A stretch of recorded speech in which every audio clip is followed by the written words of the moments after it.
안녕하십니까, 유석평 변호사입니다.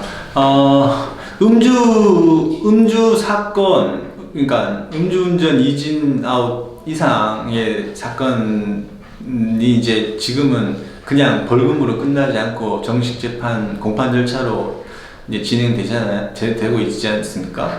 그래서 이제 음주운전 사건으로 본 항소심에 대해서 제가 설명해 드리겠습니다.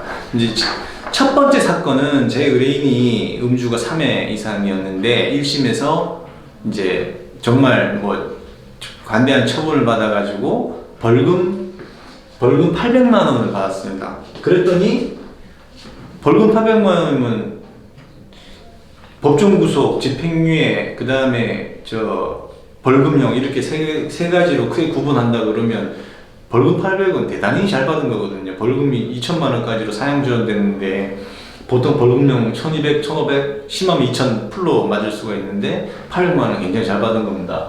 그래서 제 의뢰인이 항소할 이유가 없죠. 그래서 검사는 항소합니다. 검사가 항소를 했습니다. 검사가 항소를 한 이유는 이거 지금 음주운전 횟수나 기간 그런 거에 비춰봤을 때 이거 800만 원 너무 가볍다, 처벌이.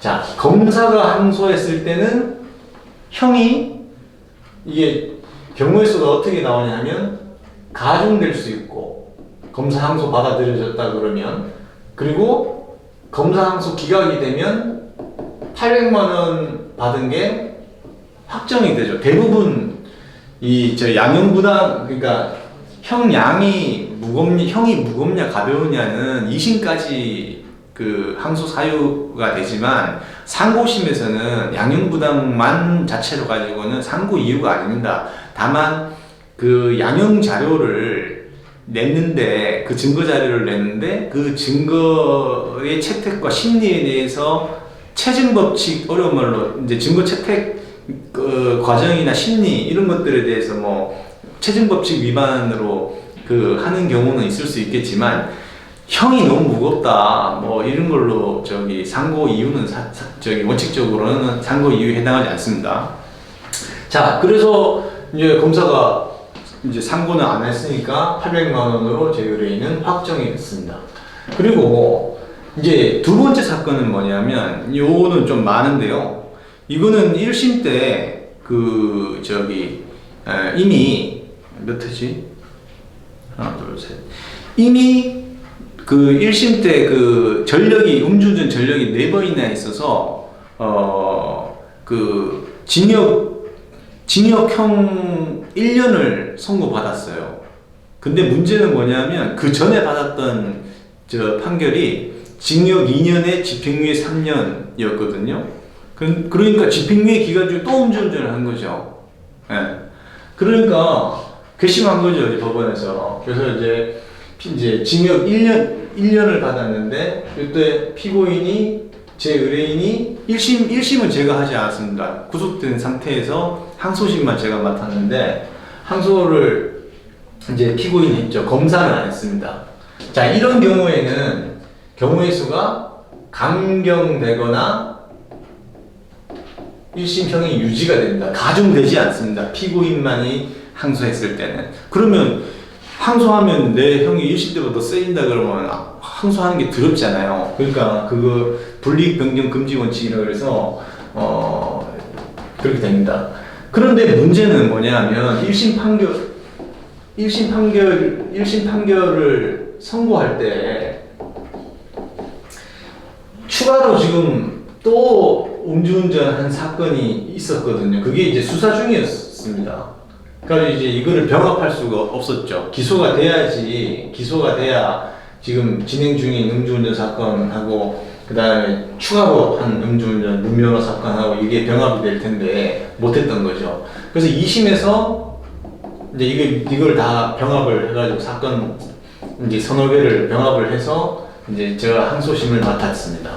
그래서 이제 두 번째 사건이 이제 요 사람이 제 의뢰인이 징역 1년을 실형을 받았는데, 지금 제가 2개가 더 늘었거든요. 그래서 원래 합치게 되면 원래 형이 가중되는 게 맞는데 이제 이런 게 있습니다.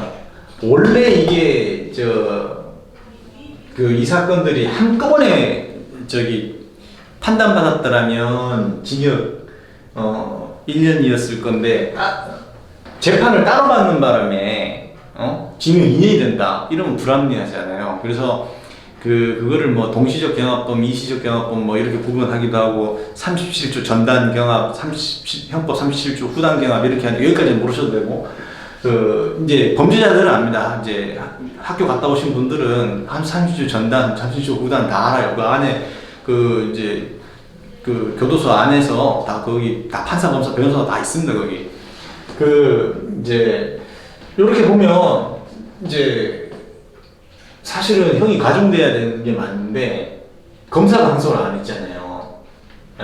근데 이제 재판 결과는 결국 원심을 파기하고 징역 1년으로 더 이상 가중하지 않았습니다. 확정이 됐습니다. 그래서 원래는 죄가 더 늘었기 때문에 더 센 형이 나올 가능성이 높은 거였지만 이제 2심 항소심에서 병합 사건을 합쳐가지고 재판을 받았음에도 불구하고 이 옛날 형, 이 원심에서 1심에서 했던 형 그대로 유지가 됐습니다. 저는 사실 좀 더 강형이 됐으면 좋겠다고 생각했는데 뭐 그대로 유지를 시켰더라고요.